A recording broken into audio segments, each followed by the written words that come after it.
morning, everyone. Today we have Joe Nardone as our speaker, who oversees the strategic operation and management of the Columbus Airport Regional Airport Authority's 3 airports. Does anybody know we have 3 airports in town? What are they? OSU, Rickenbacker, Bolton. 4. See? Thank you for all paying attention. That's right. That was a trick question. That was. I like to get everybody awake in the morning. He is specifically tasked with advancing air service development and creating strong partnerships to benefit the Columbus region. He was formerly CEO of Wayne County Airport Authority, which is in Detroit, and was the economic development director for the city of Taylor, Michigan. He got his bachelor's degree from Michigan State University. My daughter also graduated from Michigan State, so thank goodness we won a couple days ago. Sorry, Joe. Wasn't much of a contest. I know. Now, fellow Rotarians, I need to prepare you for something.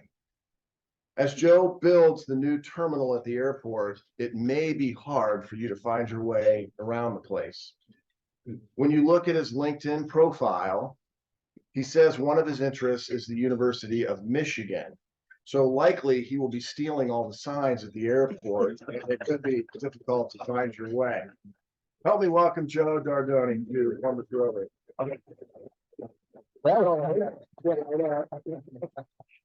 Good morning, everyone. Morning. How's everybody doing today? Thank you for having me, and thank you all for coming out. It's great to see you. I actually want to start out with a shout out to Cornell. For all of you who know Cornell well, he's one of your Rotarians. He means so much to veterans in the city. I have to tell you, he has sponsored the 5K over at Columbus Airport at CMH and has been so important in raising money for honor flights. So we are so grateful for our relationship and our partnership with Cornell. So with that, one of your Rotarians is so special to us. And your team is here. So thank you for bringing your team with you today. So I usually walk around, but I've been told that we have Zoomers, so I have to stay put. So forgive me for that. I get fidgety, so forgive me for that. We have a lot of really fun stuff to talk about today. So I spoke to a bunch of groups when I arrived 5 years ago and talked about Columbus airports.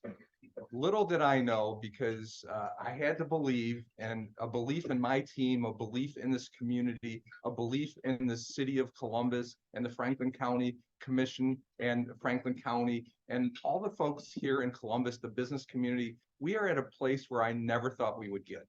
I remember looking at the financials when I arrived at Columbus Airport, and they said, we want to build a terminal. And I said, well, how much is it? Oh, $1.5 billion, $2 billion.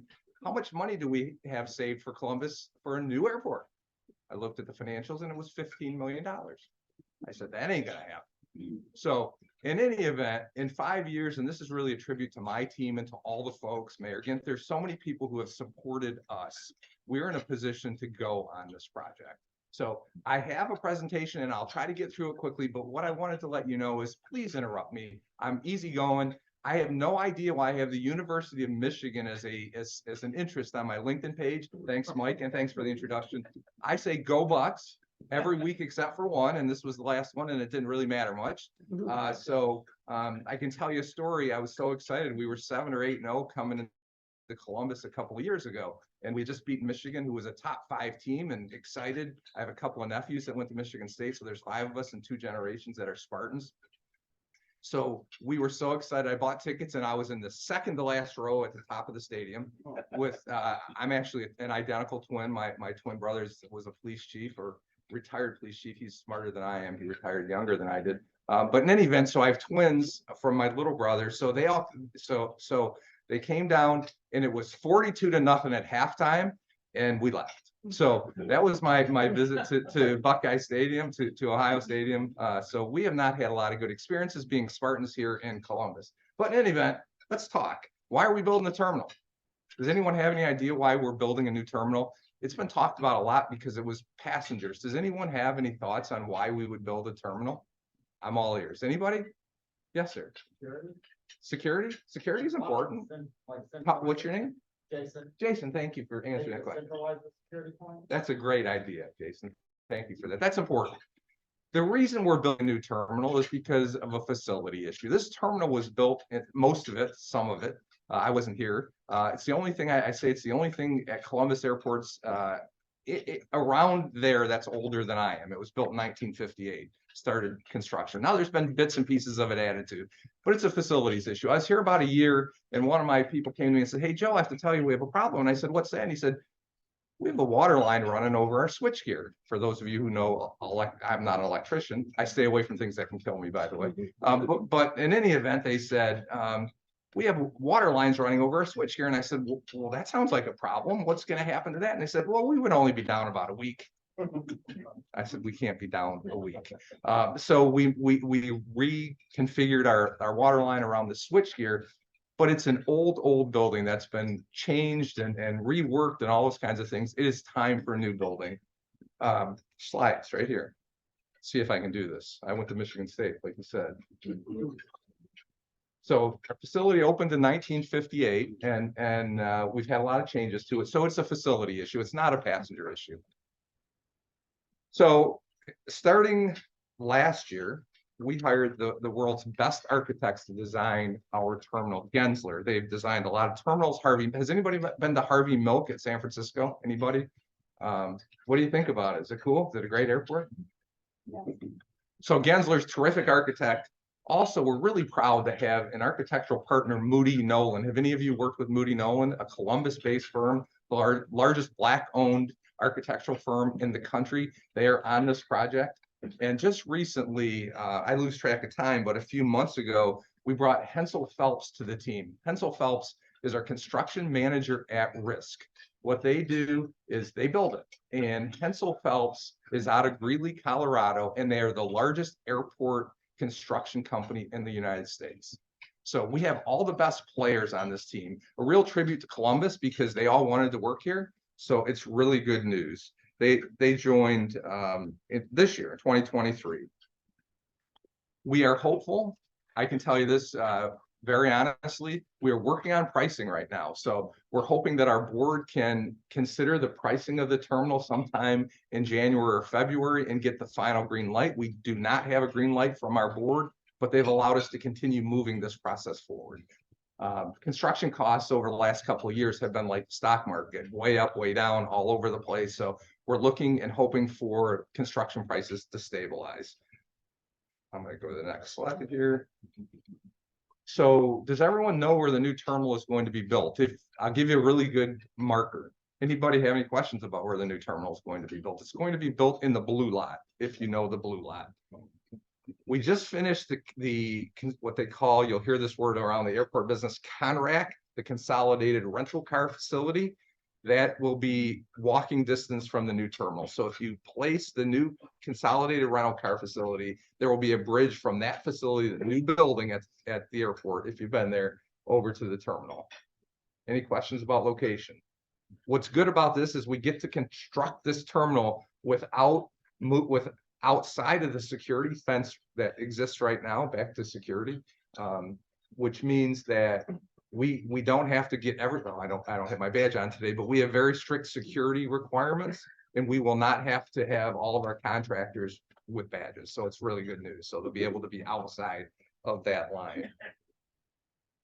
So what's the number one thing in the terminal project other than giving Columbus what it really needs and deserves? The passengers. So we have spent a lot of time making sure that our new terminal is all about the passengers.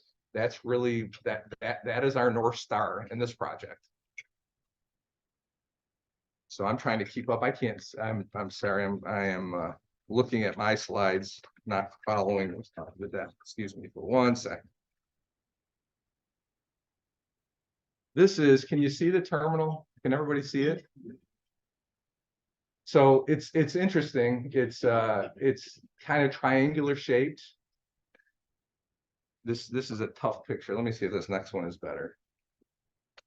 This gives you a better view of the terminal. So this is, you can see the back side of it, which is the north side is mostly glass, and the glass actually changes colors. It's very cool. It's so during the bright time, it gets darker, and during the light time, it gets lighter. It changes colors during the day for both heat efficiency and for customer comfort. We're moving from what we have now today at Columbus Airport's 29 contact gates. We're moving to 36. So people ask and say, well, that's not a lot of different gates. Well, what happens today is our gates can't handle every aircraft. Again, it's an airport that's been put together piece by piece by piece. This new terminal will be able to handle all different aircraft, and we'll also have a spot for a large wide body. Does everybody know what wide body airport airplanes are? Nobody? Question? Does anybody know what a wide body airplane is? Yes, sir. It's a really good definition. Like 747. 747, 777. So what a wide body is an airplane with two aisles. So people use a lot of words and phraseology in different businesses. It's just an airplane with two aisles. Any questions about the design? Any interest, any thoughts about that? It looks like it looks like a conference phone. I mean, I've been hearing some stuff about airports needing to be designed for electric planes. That are coming in the next, I don't know, 20 years, 15, 20 years. Would there be any reason to have a different design for electric planes versus, current aircraft?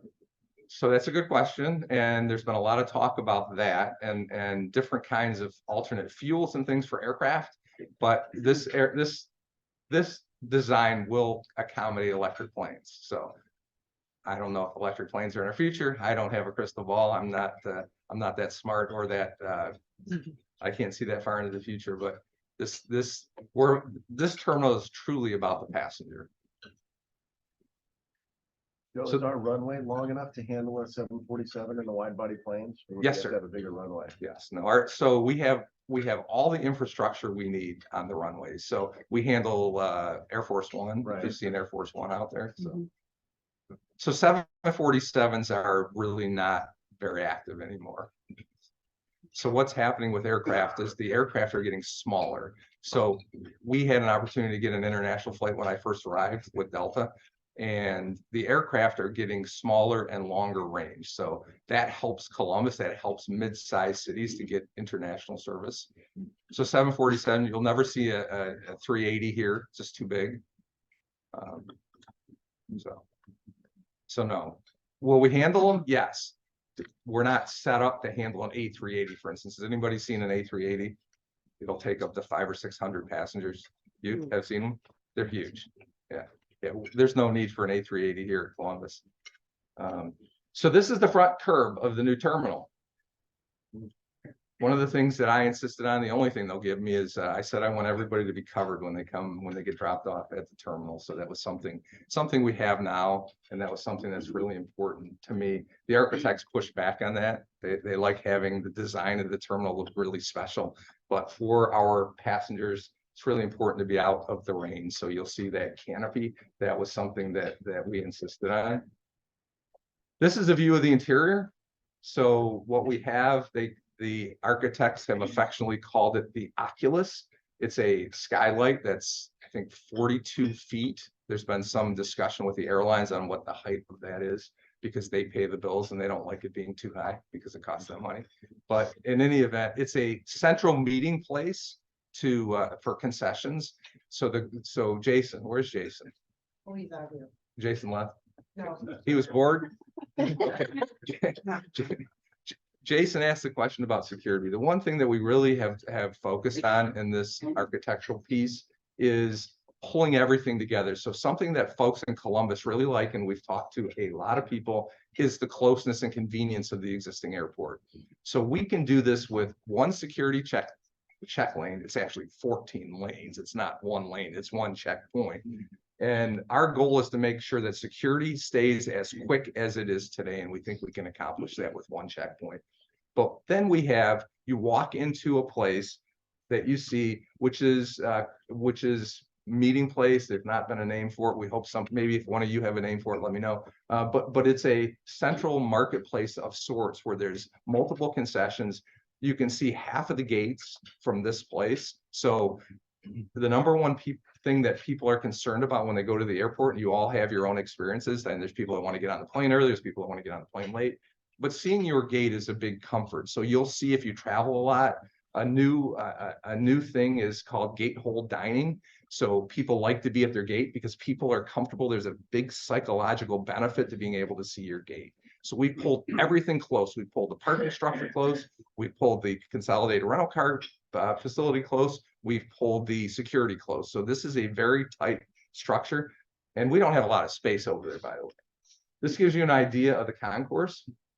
I mentioned the airlines, and without getting into a lot of details about this, airlines really do pay for terminals. They're to give you a quick 101 in finance of airports. Airports are not tax funded. While we did receive, and we're thankful to all that helped us. We have the best congresswoman in the world, Joyce Beatty. We've had great support from Senator Portman, who passed the bipartisan infrastructure law.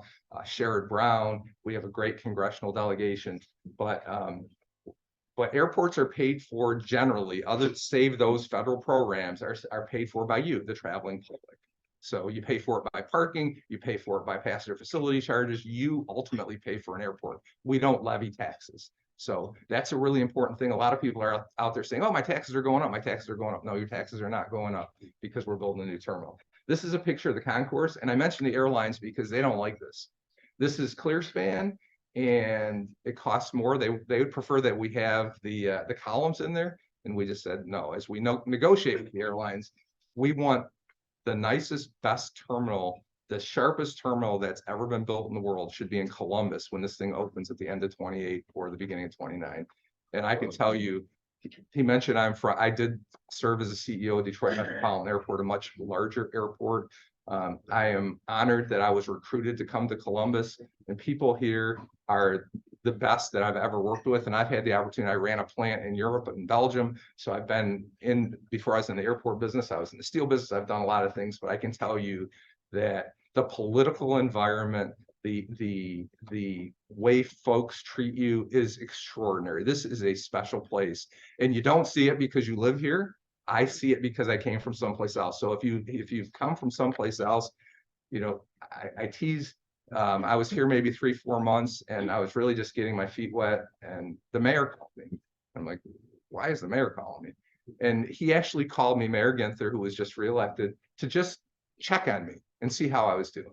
He didn't call because he wanted something. He called just to check and see, hey, Joe, how's it going? Are you enjoying Columbus? How's it working? That tells you a lot. And that story I will take with me to my death. What an extraordinary guy in an extraordinary place. So this is our new concourse. So any thoughts on it? It's cool without all the columns, isn't it? Thoughts? And it's going to be a little bit curvy. You can see the ceiling. That's more visual than physical. Question? Yes, please. Thank you. How much is, like, what's going to be the core security? What's going to be the after security? That's a great question. So for those of you who travel a lot, who travels more than 5 times a year? Everybody, most everybody. So we have a setup that is what I call pre 9/11. So the world changed on 9/11, as you all know. We have, now this is going to hurt a little bit, so I'm just going to say this. We don't have the best concessions program in the country. In fact, we may have one of the bottom tier concession programs in the country. And that's painful to me because before I was CEO in Detroit, I ran business development. And if you've been to Detroit, they probably have the best concessions program in the world. Maybe not in the world, but certainly one of the best in the US. So to answer your question, very little will be pre-security, 5%. The only thing we expect to have pre-security is maybe a greeter's donut shop, bookstore, something by baggage claim, because we have tons of pre-security. I can just give you a straight up answer. The former Max and Irma's, which is now Hangar 815, which is actually, this is a little known secret, is the elevation of the airport. That's how they came up with the name of it. Does $1,000 a day. Okay, we had one store in Detroit's North Terminal, which is about the same size as our airport, that did more revenue than 50% of our stores. It is, but I'm talking about the North Terminal, which is domestic. We do have some international service. We had Lufthansa, we have Royal Jordanian. I saw that they announced Turkish yesterday, but that's not a dual airport. I can get into details, but there are 2 kinds of airports. There's hubs where some people don't ever leave the airport. and there's an origination and destination airport. Detroit's North Terminal is much like our terminal. So we have a lot to do in concessions, not very much pre-security. So it doesn't work. There's people want, back to the psychological piece, people want to get to their gate. They want to get comfortable. They want to know that they're not going to miss their flight. So we're moving on. Any other questions about that? Flying is very psychological. So we talked a little bit about this, so I won't spend much time on it. As I said, we do not use tax money, save the fact that we did get some COVID money and some bill money. But we are independent. We have saved in the last 5 years, back to my question, when I first arrived at Columbus Airports, my team, and I'll say my team with the support of everybody in the community, has saved over $200 million for this terminal project. So when I looked at our financials and we had $15 million 5 years ago, I had no idea how we were going to get here. None. We've had support. Some COVID money has helped us, but it really is a tribute to the team. We had a mission. We had a North Star. Just being honest, I'm not really teasing about this. I had no idea how we were going to be in a place to build a terminal, but here we are. And we're really, really excited about it. And thank you all for your support. Thank you for all that raised your hands for flying, because you ultimately keep us going. So how do we pay for this thing? A lot of debt. A lot of debt. We will have more than $1.5 billion worth of debt. We have saved $212.8 million, but who's counting? On our way to 240 million, we're saved about 4 million last month, so it's really probably about 216 million. PFCs, everybody gets one of those on their ticket. Thankfully, I don't hear many complaints about it. The number hasn't changed since 2002. So $4.50. Everybody everywhere in the country pays that fee. Federal grants. So when I say federal grants, that can be confusing. That's more money, but federal grants come out of money that gets fed into the federal government by travelers. So it's not really tax money. It's money that you spend that goes to the feds and then comes back to us. But it's a lot of debt. And honestly, our budget, it's again something very interesting. Our budget this year is a little over $100 million. Our debt will push $100 million on this new terminal. So it's going to be expensive. Yes, please. What's gonna change or happen to the old terminal? The old terminal will be demolished. Gone. Yes. Yes, it's part of the construction project. Again, I want to be honest and clear about this. Our board has not given us the final green light on this terminal, but we are moving forward, and we have, back to what I said about the city and about Franklin County, we have an incredible board. I speak with a lot of other airport CEOs. This is a very desirable CEO job in the country. So I just got to ask the question I've been asked 1,000 times. Why would you leave Detroit or Columbus? And the question is easy. People don't understand. Bigger isn't always better. And this is a much better place. The bigger airports tend to be much more political. You get much more influence from people that want to have a piece of it. The city leaders, the Franklin County leaders who appoint our boards really let us do what we need to do, and they support us. They don't second guess us. They help us. So it's really an important thing for us, and it's a great place to be. Yes, sir. Yes, sir. So the blue lot parkers, where are they going to park while you're doing the construction? It's a great question. So I can tell you on our next board meeting, we have a red lot expansion going to the board of directors. So that is our lifeblood. Parking is the most important revenue source to us, other than the airlines. It actually is the #1 revenue source.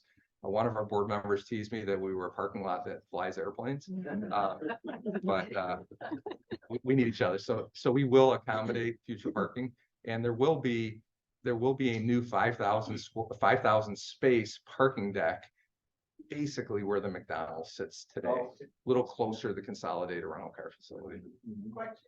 Yes, please. I have to repeat the questions. I'm sorry. Banana. That pink sign down there. Yes.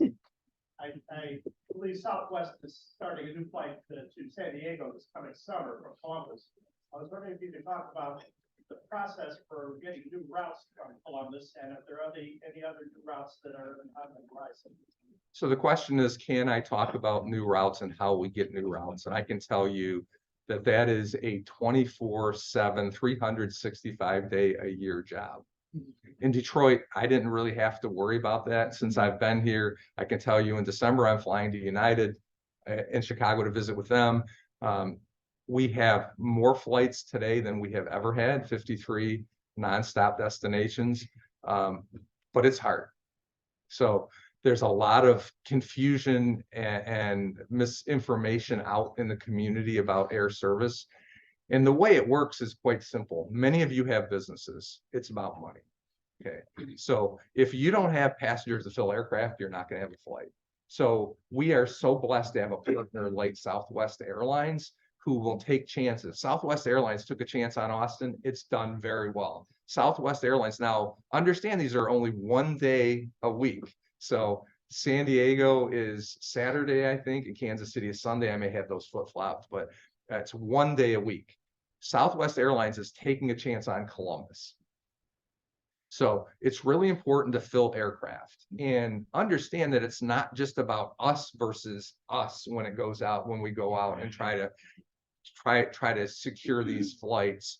It's us against every other airport that wants these flights.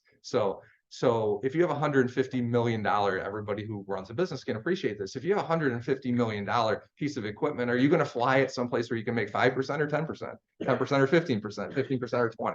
So it's a very competitive thing. And I can tell you, while we chased flights in Detroit, one of the last things we did was secured WOW, which was an Icelandic airline that quickly went belly up. It wasn't the same kind of intensity as it is here in Kansas. So it is, there are two kind of pieces to it. Many of you know, sorry about that we secured Breeze Airways. We were one of 12 airports in the whole country that were able to secure Breeze Airways. Real tribute to our team and Columbus. So we work on it, but then there are things that get paid by the city or the business community or Jobs Ohio, where they incentivize these airlines to actually fly in or out of Columbus. So there's international flights in Cincinnati and Columbus, or Cincinnati and Cleveland. Those are subsidized by Jobs Ohio. Jobs Ohio helped us with Breeze, as did one Columbus, Kenny McDonald, if you know him, is now the head of the partnership. But there's two pieces. We're not allowed as an airport. The FAA prohibits us from talking about those incentives. So there's a very specific line where airports can't offer money. We can offer some incentives, landing fees, reductions, and things like that, but we cannot offer them money. So it takes the business community and the government community to help. Does that answer your question? Yes, it does. Yes, please. So when you destroy the existing facility, what's gonna take its place? Great question. So the question is, how am I doing? Really good. Okay. The question is, when we knock down the existing terminal, what are we going to do with the existing terminal? So you'll all notice that we have a de-icing pad just to the east of the terminal. You see aircraft out there, or you've been there if you're flying. It will be expanded aircraft department. That is the plan for the former space of the terminal. And it is something, so we had some problems with this in Detroit. You really have to demolish things as quickly as you can. It's not a good thing to leave stuff sitting around. So my former office in Detroit, before we moved to a new office, was in an old terminal, much like our terminal will be after we leave. One of our employees let a coyote into the building. So old terminals are not really a good thing. I'm sorry. I'll come right back to you. I'm sorry. Well, if the timeline goes according to plan, when do you guys think you'll break ground on the new terminal?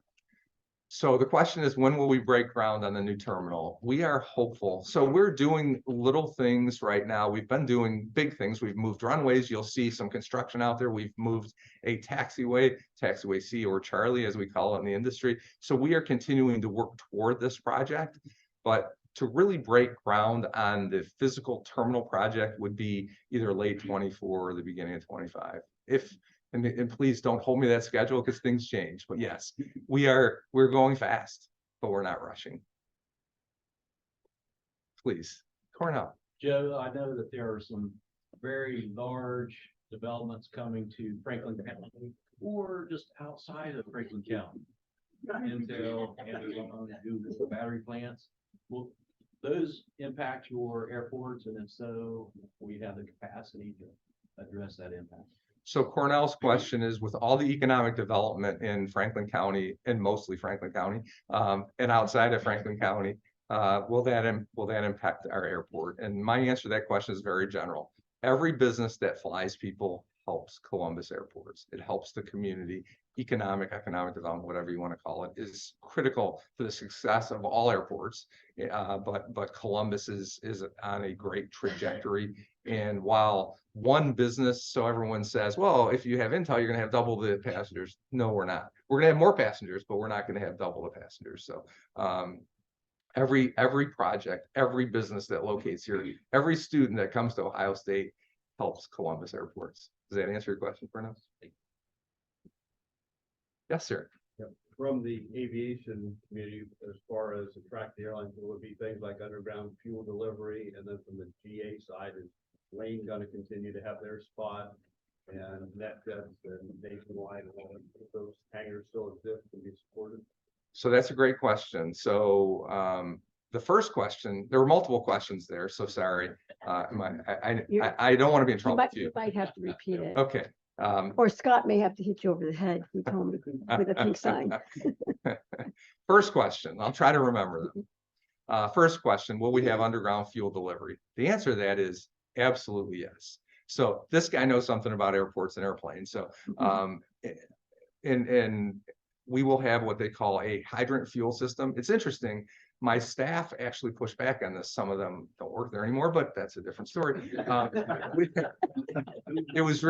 It's really important to have hydrant fuel. So what that means is you can fuel your airplane at the gate. For some reason, people get very comfortable with the way it is and they don't want to change. So for some reason, our people thought it was really great to have all these fuel trucks driving around the runways. Well, there's nothing good that happens with fuel trucks driving around the runways and taxiways. So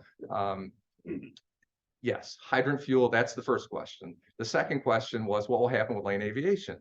I don't know if I can actually go back. Unfortunately, you have to look at me. I'm sorry about that. But the Lane Aviation, you'll see in our terminal, and it's been published and it's been around. There's been a lot of what I would call our renderings have been shown in the newspaper and the Dispatch and then Business First, shows that we have two wings on our new terminal. One is short and one is longer. It's not symmetrical. The reason the one is short is it's going to the east, and it's to not upset Lane Aviation.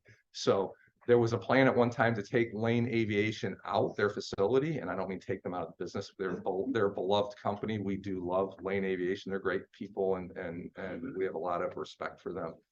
But we're trying to protect their business. Now, what I can tell you is we've also planned for the future. So if Columbus continues growing, if Columbus needs additional gates, Lane Aviation would have to be relocated at some point, but that's at least 20 to 30 years away.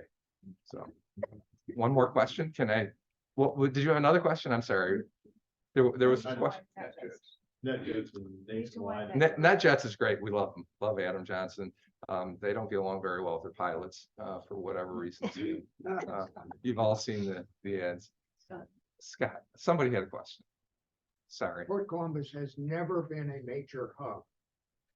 I believe that's had some advantages in terms of competition between airlines and flights to every hub. Will that continue, and is that an advantage? Great question. So I get asked this question a lot, and people get a little grumpy when I tell them that Columbus will not be a hub. It's not a hub. Airlines pick hubs. Airports don't. So I just heard last week from a business leader, well, we should just knock down the airport and move it. That's not really how it works, but I have to be respectful to that question.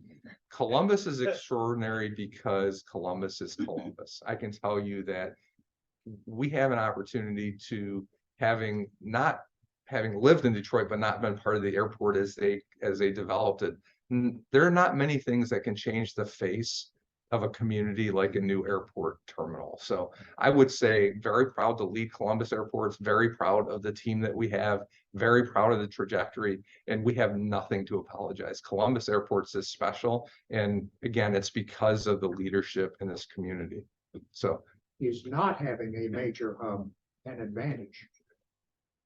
is not the question, is not being a hub and not having is an advantage not to be a hub. I think you are what you are, and I'm not sure that there's an advantage or a disadvantage. I think that we suffer from the fact that the number one thing, the question that was asked earlier, hubs have more destinations and you have more opportunities. So Detroit had 10 times the flights daily that we have here, to give you a perspective. So much different animal. We're a medium-sized airport. People also get sensitive about that, but that's an FAA description. We're exactly what we should be. And typically you get the air service that you deserve. You have to work on it. And we've been fortunate to be able to be at the front of the table because we've had people that have worked air service very hard, but it's very competitive. I like where Columbus Airports is today, and I think it's nothing like this community. It's an upward trajectory.